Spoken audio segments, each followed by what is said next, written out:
సహాయం చేస్తారంట.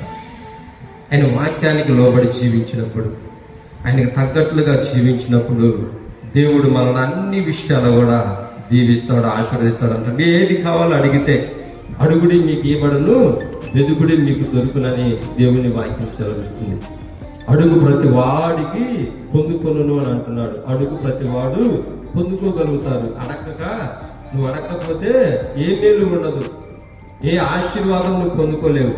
దేవుని సన్నిధిలో ప్రార్థించు, ప్రభువా నాకు ఇది కావాలా, నా కుటుంబంలో ఈ పరిస్థితి ఉన్నది, నా కుటుంబంలో ఈ శ్రమ ఉన్నది, నా కుటుంబంలో ఈ కష్టం ఉన్నది, ఈ బాధ ఉన్నది.